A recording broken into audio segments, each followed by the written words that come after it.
Thanks. Well, everything was very correct. So I'd like to thank you for the invitation to come here, as well as the BritInn scheme for funding this possibility. So I'm currently in Austria. And as Gertrude said, we are doing this online because of new COVID developments. But, well, it's all right because we can reach out to more people then. So this work, well, it will focus on offshore applications, which is maybe not really a priority in Austria, but still in the UK, in the Netherlands, Belgium, well, all coastal countries is quite a hot topic at the moment. So this work I did mostly at the University of Dundee. I've continued this at the University of Southampton, and we worked also with Hirma Marine contractors on some very specific applications for that. So I would like to acknowledge all of them.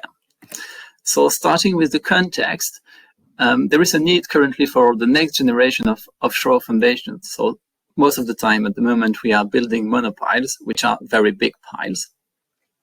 But we need something new, and for at least two reasons. The first one is a need for silent installation. So at the moment when we install some piles, we just drive them, which comes back to have a very big hammer and hammer the pile. So it creates a lot of underwater noise, which is not good for marine mammals and the whole life under the sea. So there are mitigation methods such as bubble curtain, which is, I will use the pointer just over there. You can see the bubbles. And this takes a lot of energy and costs a lot to put in place. So this is one of the challenges for the offshore industry. The second one is that we need some tensile capacity for piles. So if you install a pile, the tensile capacity is only at the interface between the pile and the soil.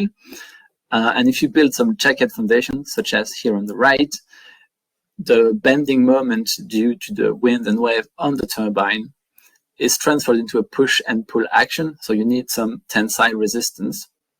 So this is one reason. And also we are building more and more floating wind, wave and tidal devices, and we need some anchors, and we pull on these anchors. So we need some tensile reaction. So these are the two challenges for the offshore industry.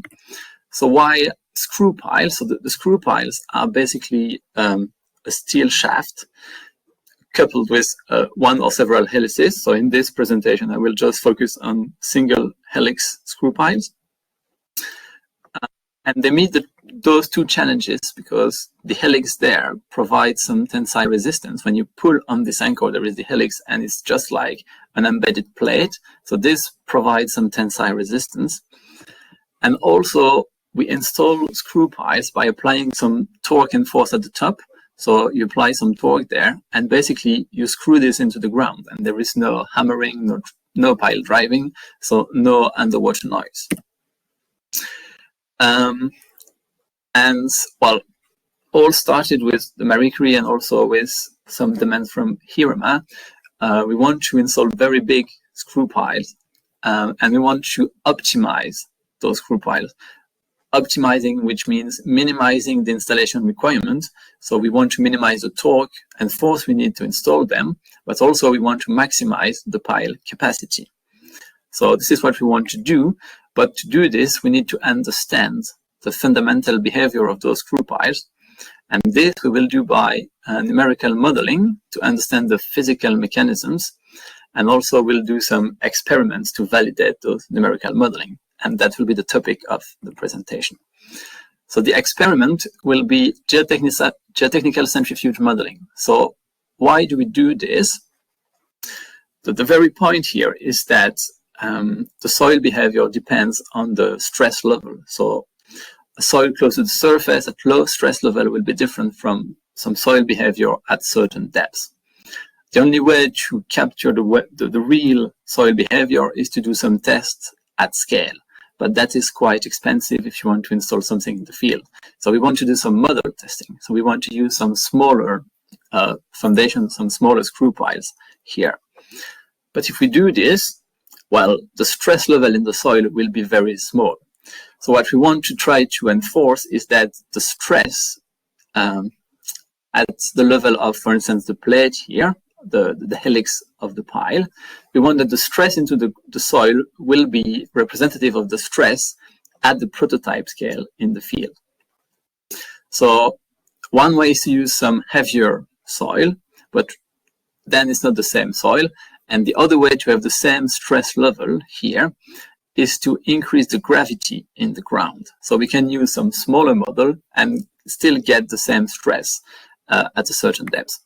And to increase the gravity, what we do is we use some centrifuge. So this is a picture of the centrifuge in DEM with Mike Brown here for the scale of the centrifuge.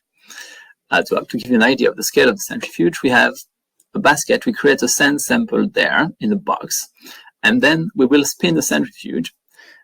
And when the centrifuge acceleration, we will actually increase gravity in the sample. So this basket here will actually tilt by 90 degrees, and we will increase gravity in the ground.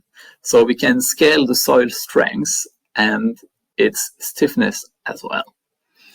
This is for the experiments that I will present later on. There will be also some discrete element method modeling.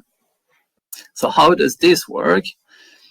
So the DEM is just an assembly of rigid spheres. Well, it can be something different than that, but in this presentation, that will be spheres.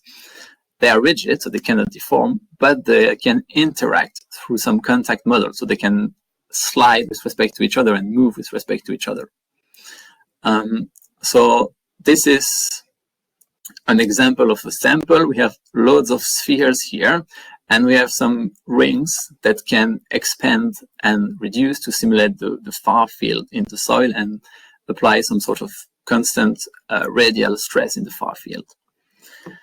The modeling here will be made by using some rigid pile. So I just drew the helix, but actually there is the whole screw pile there with the shaft as well. And we can impose some rotation and vertical displacement to this.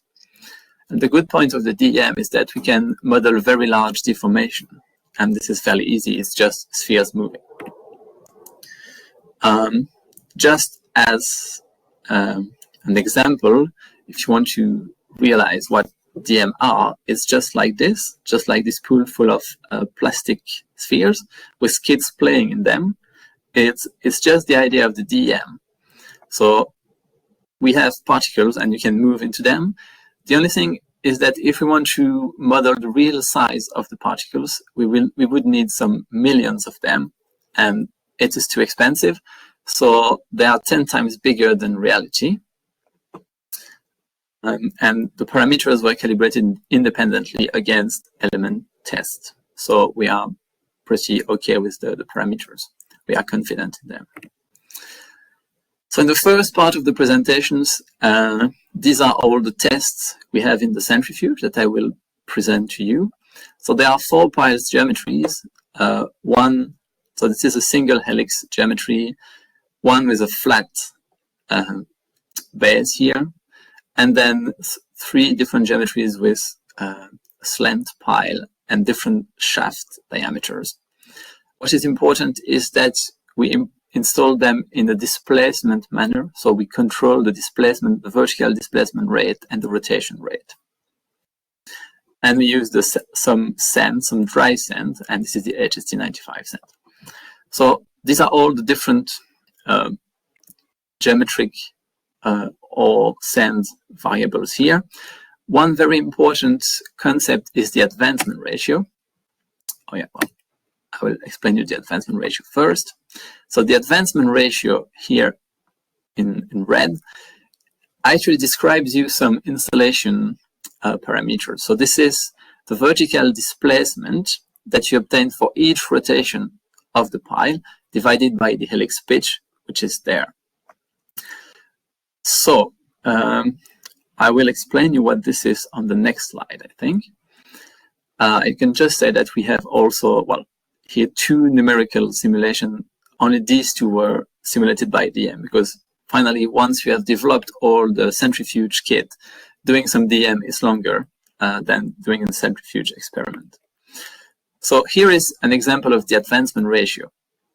We have an advancement ratio of 1 on the left and 0.5 on the right. And this is the installation of 2 piles at these two advancement ratios.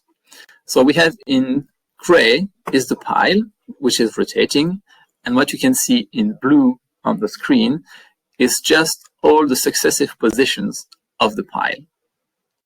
So you can see that if we install the pile at an advancement ratio of 1, actually the displacement of the screw pile has the same shape as the helix. So the helix displacement just traces its own path. And this is why we have the gray and the blue superposed. On the other hand, when you have an advancement ratio of 0.5, you can see that the successive positions of the helix are just superposing on top of each other, which means that all the ground that was there will be affected, displaced, or moved by the helix position. So what is recommended in practice is that the advancement ratio is equal to 1. So we have this perfect installation with minimum soil disturbance. And we will see what happens if we use an advancement ratio which is lower than 1. So this is called overflighting, and you can see that to reach the same vertical depths, we need many more, well, twice more rotation with an advancement ratio equal to half to reach the same depth, because we are rotating more than we are moving vertically. So this concept of advancement ratio is quite central in the following. This is why I spend a bit of time to define it. So what is the best advancement ratio? We can say recommendation says that this should be 1 and stick to this, or we can actually test. So these are some examples of centrifuge testing. So this is depicted by this pictogram here of a centrifuge, and the geometry is just a flat base. So we started by doing some pile installation at an advancement ratio of 1. And you can look at the vertical force on the left. So this is, we impose a displacement and we measure the force. And if we want to install our pile at normalized tips depth, so this is the depth divided by the helix diameter, and if we want to reach 7.5, we need to apply 3 meganewton. So 3 meganewton is 2 times the dry weight of a blue whale. So this is pretty heavy. Now, if we look at this, so this was provided by Hirma, and this is what they think could be an installation tool to apply some torque to the pile.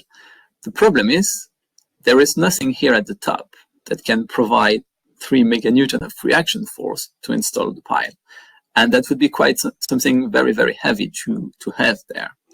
So what we want is to get rid of this need for a vertical force. If we look on the right, this is the torque, and the torque is 0.6 meganewton meter. This is quite a big torque, but this is not something crazy. Now, that was for an advancement ratio equal to 1. What happens if we reduce the advancement ratio? If we reduce slightly the advancement ratio, this is still the acceptable advancement ratio according to recommendation. We can see that the vertical force we need is decreased. So that's good. We can reduce this need in force, although this is still pretty high. On the other hand, the torque is fairly similar, so nothing has changed there. So now what happens if we reduce further the advancement ratio? We can see that the more we reduce it, the more the vertical force changes. So if the advancement ratio is 0.5, we need almost no vertical force to install the pile. But if we reduce this further, the force changes. It's not the compression, it's a tension that we measured, which means that by rotating the pile and overflighting the pile is actually pulling on the device. So there is a total change of mechanism there from we need a compression force to the pile is pulling itself in. And on the torque side, what we can see is that the final magnitude of the torque remains pretty much the same. It's just that the shape, the evolution, the depth evolution changes slightly from something fairly linear to something a bit more non-linear. And we have quite a difference between these two simulations, linear, and these 3 non-linear. But I will talk about this later on. So definitely, if we change the advancement ratio, we can get rid of this need for vertical force. But the recommendation said, well, if we don't do this, it's because we will disturb the ground and reduce the capacity of the pile. So we tested after each pile installation the tensile resistance of the pile. And this is what we have here. We have the vertical force when we tested the pile, and we have the normalized vertical displacement there. So what happened is that for the AR equal to 1, this is the result we have. We have 2 meganewton about of peak resistance and then some softening.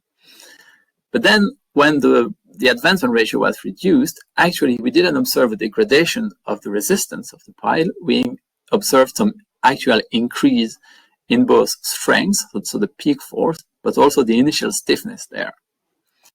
So that was not expected. We expected some degradation and we observed some enhancement. So the big question was, what is happening? And this is why we will use the DEM simulations to understand the installation mechanism and explain its effect on the uplift capacity. So just as an example, these are 3 centrifuge tests. We have the force on the left, the torque at the head on the right, and 3 advancement ratios, 0.25, 5, and 1. And these are 2 DEM results. So this solid line is for an advancement ratio of 1, and it compares to this one, this line, this dashed line. And here we have the result for an advancement ratio of half, which compares with this dashed line. So we did the installation of the pile in DEM, and we didn't do any sort of fitting of the results. We didn't do anything of this sort. We just have all the parameters beforehand and we install the pile. And we can see that even if this is not straight away exactly the same value as a centrifuge, it compares very well for the force and for the torque as well. So we can be pretty confident that what we have and simulate in the DEM well, corresponds to what we have in the centrifuge. So if we look a little bit further to 2 components, we have the helix there. So this is on the left, you have the helix force, so the force that we can measure that is acting on the helix. And what we have is the force acting on the helix in for an advancement ratio of 1, and this is definitely in compression, and the force acting on the helix for an advancement ratio of half, which is in tension, and this is what you observe here on the right.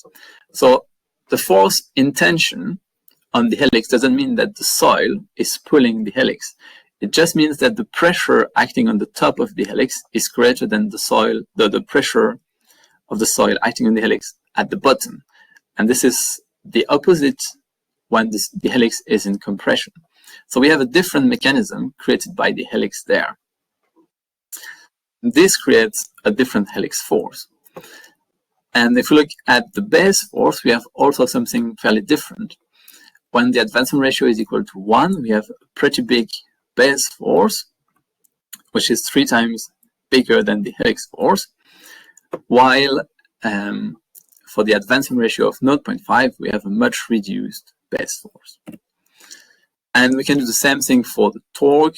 We have the torque acting on the helix, but in this case, it's pretty much the same for both advancement ratios. And the torque on the shaft is higher when we overflight. Now, if we want to understand what is happening, sometimes some little GIF is interesting. So in this case, what we observe is the overflighting installation of the pile, so advancement ratio of 0.5. And on the left, we can observe the vertical displacement of the particles. So they are positive upwards. And on the right, we can observe some contact forces, so between particles or between the particles and the helix, which is just over there. So you can see that when you overflight, the pile is going downwards, but the particles are actually moved upwards by the helix. You can see that there is a lot of yellow here, it means particles are moving upwards. They are also rotated and moved, displaced laterally, but I cannot fit everything in the same GIF. And we can also observe that there are pretty high contact forces acting on the cutting edge of the helix, which makes sense. So this is the helix cutting through the soil, and low contact forces on the bottom part of the helix, but higher contact forces here. So does this make sense? Actually, it does, because if you imagine you have a particle in contact, not moving, but in contact with the helix, and the helix is overflighted, you assume this particle will remain in contact with the helix, and just mathematically, you can observe that the pile is going down, but the particle in contact is moved upwards. And this is what is happening when you simulate the full thing. You just have to think about it, but actually this is what happens. So any particle that remains in contact with the helix is forced upwards. And now, with all of this and all that we have observed in the DEM, the centrifuge, we can explain what is happening. So let's start with the most salient feature of screw pile behavior, and this is the pulling. So the fact that the pile is pulling itself in when we reduce the advancement ratio. And this is fairly simple if we just assume we have those particles in contact with the helix that are forced upwards. Actually, if there is one single particle, it's okay if the particle is moving upwards, but there is all the soil there that is actually opposing the particle movement. So the helix of a flight, it pushes soil upwards, but the rest of the soil opposes this movement. And it's like having a spring there, or a lot of springs, which are nonlinear. You're trying to force some soil upwards, but then you will actually compress the springs, which will create some pressure downwards. And this is what I showed some previous slides ago. The pressure created by the soil acting downwards on the upper part of the helix will be higher than the soil acting downwards. The pressure acting downwards on the upper face will be higher than the pressure acting upwards on the lower face. And this creates the pulling effect. And this has another consequence, which is that during the installation, all the soil that will be disturbed, it is disturbed, but actually it will be pre-compressed by the helix, which will enhance its stiffness and ultimately its capacity as well, because we are just pre-stressing the soil, which was virgin initially. Another consequence is that there is a potential gap forming just under the helix. So it was possible to observe it in the previous GIF, but it's a bit subtle, so I didn't insist on that. The second observation, another observation was that the soil pressure was not homogeneous along the helix. So I told you it was lower on the lower side of the helix and higher there. And it makes sense as well, because when the helix picks up some soil, it starts to push it upwards, but the force displacement is slower on this lower side than on this upper side. So if you come back to this spring analogy, we have a lot of springs starting from here to here, but there is a low displacement there and higher displacement there. So it's normal that the stress is higher there than there. So it makes total sense when you see it this way. Also, this compression, we compress vertically the soil, but there will be also some enhancement of the radial stress, which makes sense. And this stress will increase the torque, because the torque along the shaft depends, it's just pure friction. So if you increase the radial stress acting along the shaft, you increase the normal stress with respect to the interface, then you will increase the resisting shear stress along the shaft. And this shear stress will will influence the maximum torque that we measure. And this is why when we overflight some screw pile, there is a higher torque. Something else is that we haven't really, we couldn't really validate this in the past because it's very difficult to have some sensors at the cutting edge. But with DEM, we can also assess which part of the torque comes from the actual cutting edge and what comes from the helix plate and the shaft and so on. And it appears that this cutting edge shares or creates a significant part of the resisting torque as well. And finally, there is a reduction in the base penetration resistance. And this I showed in the DEM just a few slides before. And it totally makes sense as well, because you are picking up a lot of soil here and pushing it upward. So you create a zone of very low stress underneath the helix.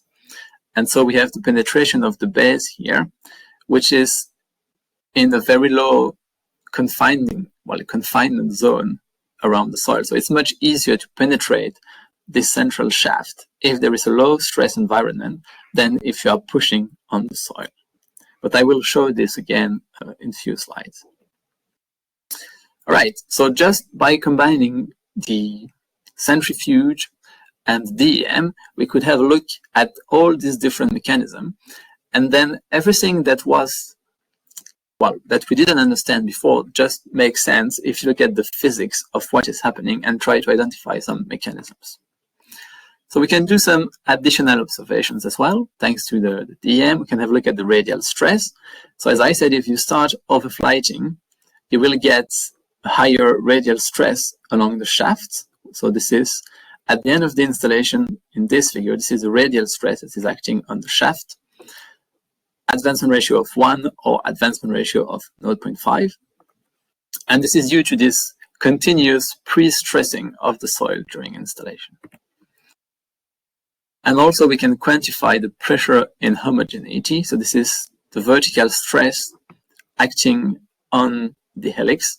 At 2 advancement ratio, you can see that there is a difference in sign. So one pressure is acting upwards, and this is this one.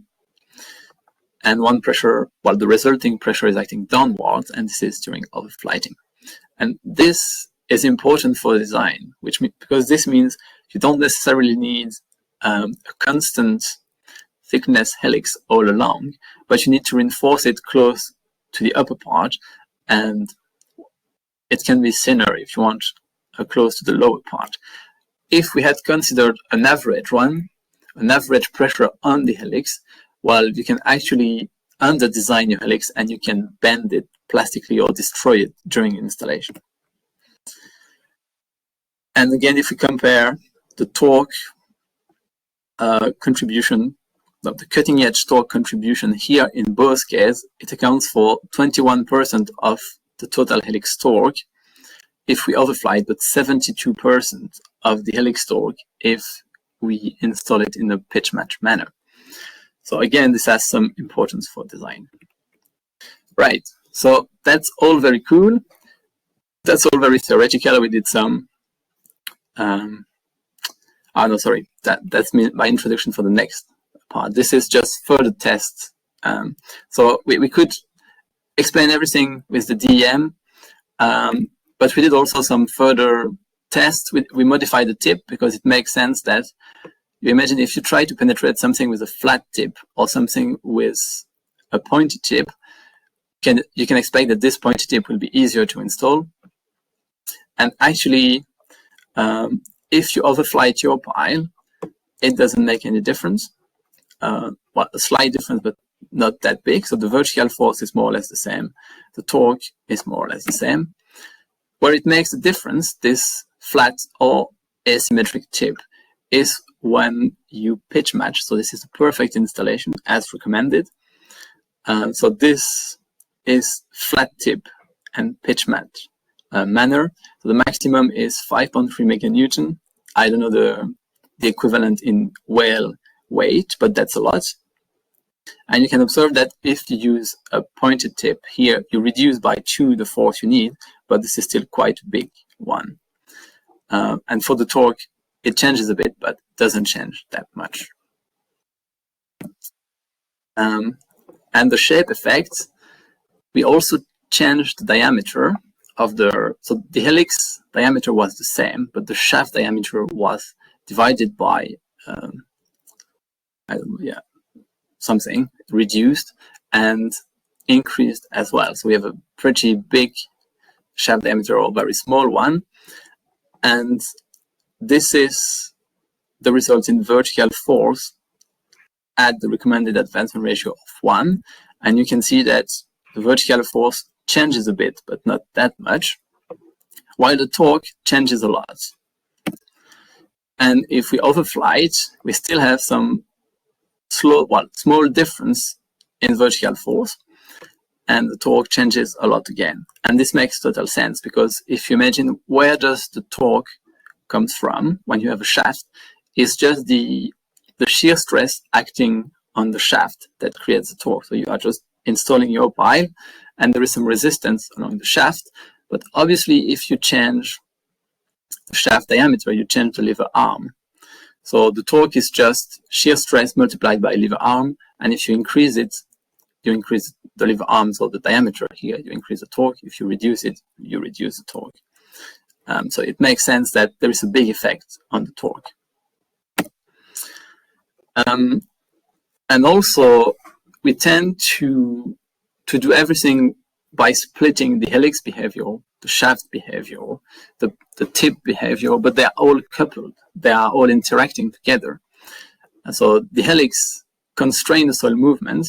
As I explained before, it moves it upwards when we overflight, while the shaft is some big rigid object penetrating the ground. So there was soil there, and it's moving the soil laterally to penetrate. So there is actually some interaction, because some soil particle, if we follow its path, it was there and it is pushed by the shaft penetrating.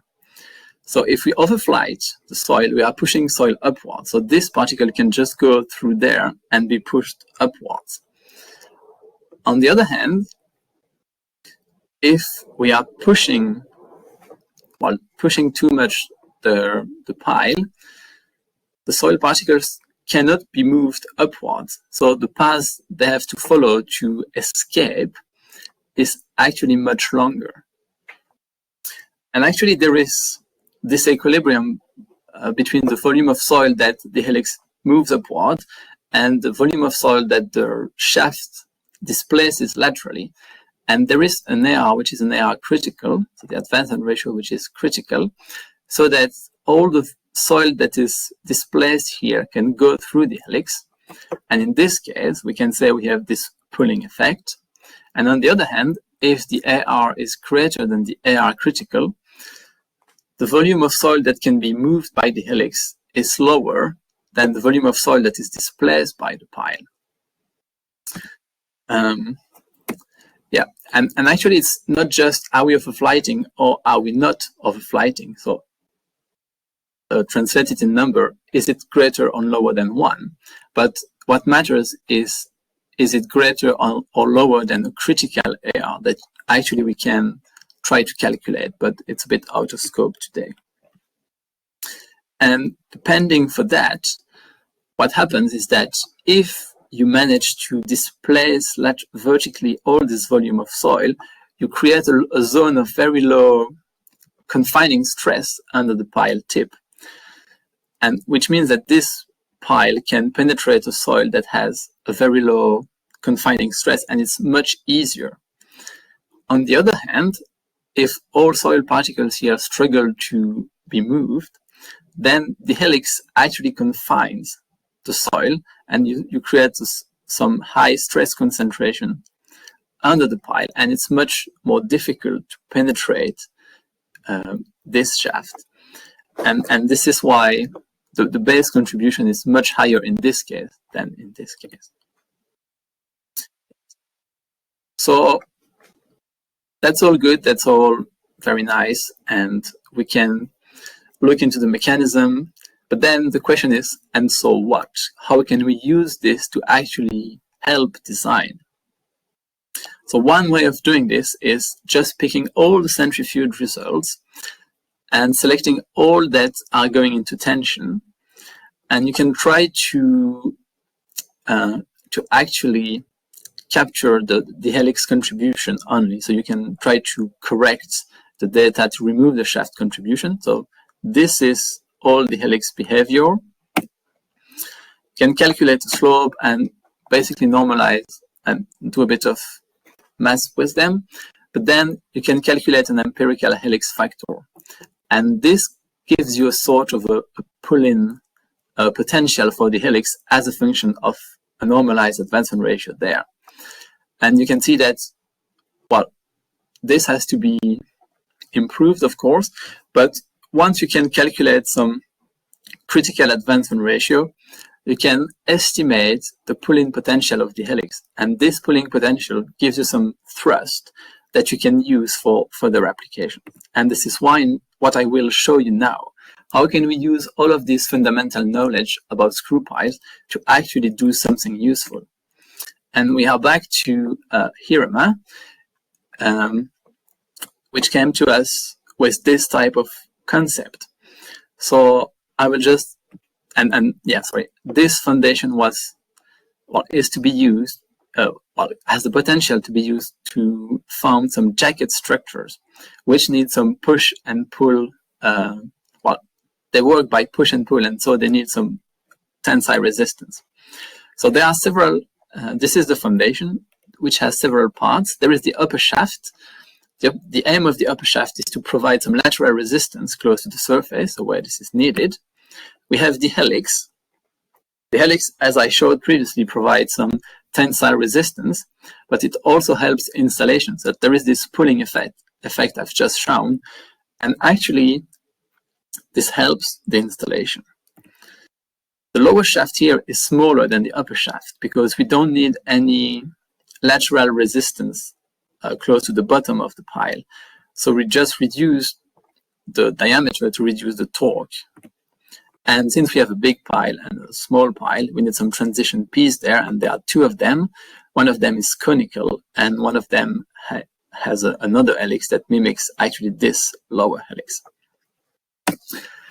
And the question was, what is the foundation performance during installation and in service? And we did again, since we had all this knowledge, fundamental knowledge, we could apply this to some actual practical application. So this is what we have. So again, we have the vertical force on the left and the torque on the right. So we impose a displacement rate to the pile and we measure the force and the torque.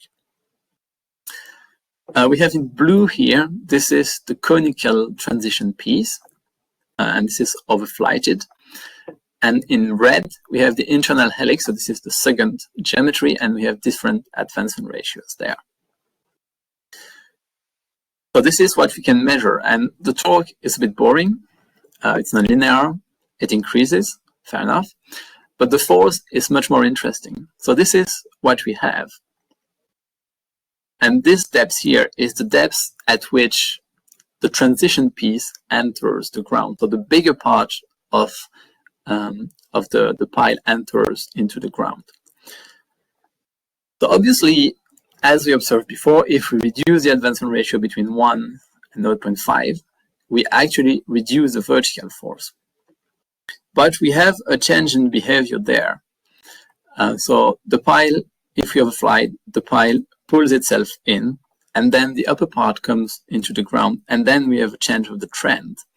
And it's just because a big part of the pile is penetrating the ground, so it has a greater penetration resistance than the small bit with the helix.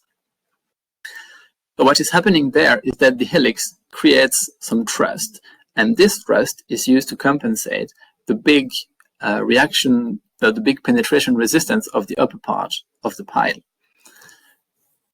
And then we can install our pile at 25 meters at prototype scale. And we don't have to use any sort of hammering. And this is a silent installation. And there is a difference here between the blue curve and the red curve. This is the conical transition in blue, and this is the internal helix transition in red. And this internal transition is much more efficient to reduce the vertical force. So you can see that at 25 meters, we still or we have approximately 0 meganewton force, which means that if we don't apply any extra reaction force, we can still install this pile.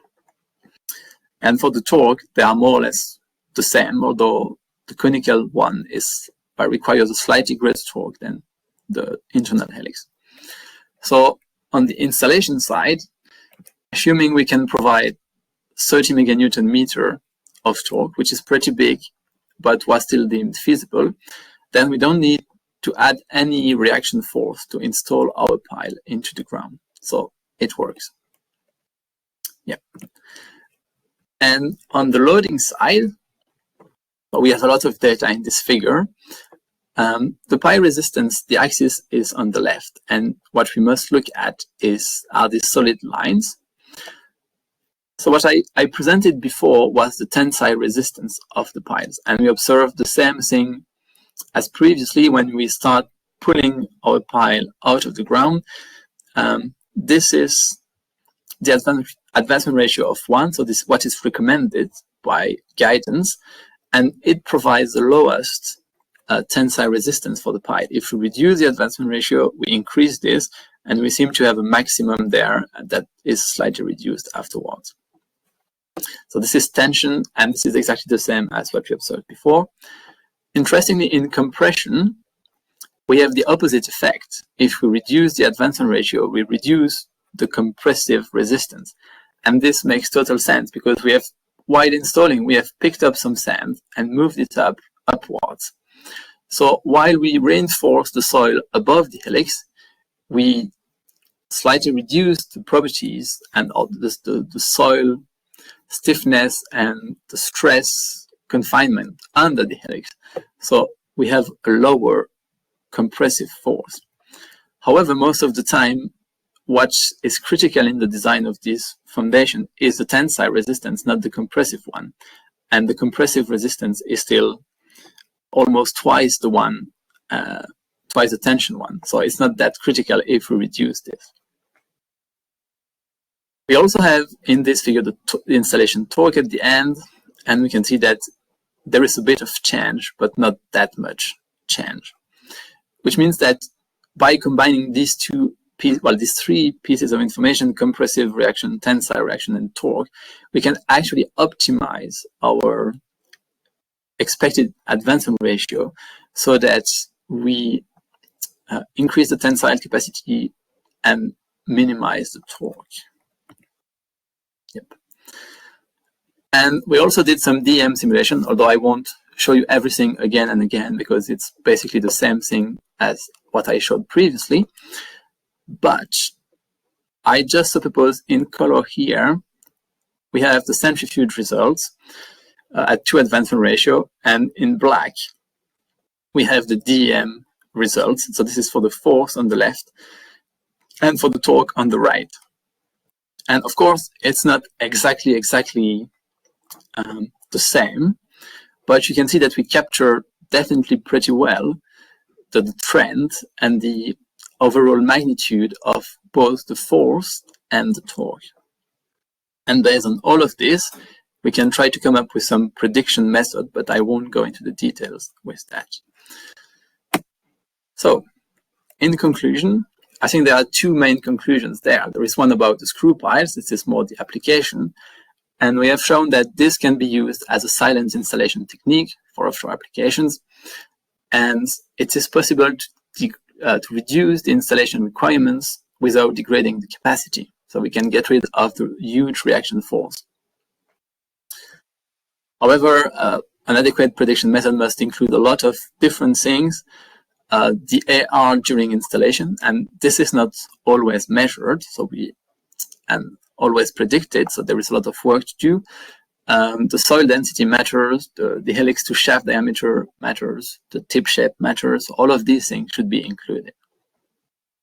On the other hand, there is a conclusion about the DEM and geotechnical centrifuge modeling. These 2 separately are quite powerful, but if we combine them, it's even better because you can validate the DEM against centrifuge, but with the DEM, you have access to all the actual mechanisms and everything that is happening into the ground. So the DEM was shown to efficiently simulate the boundary value problems and closely matched the centrifuge results. And also we have access to all the physical mechanisms, and we could explain our results. And it was really essential to be able to explain what we were observing, because otherwise we would still be scratching our head, wondering what was happening. So what's next? If I can quote Winston, it's not the end, it's not the beginning of the end, it's the end of the beginning.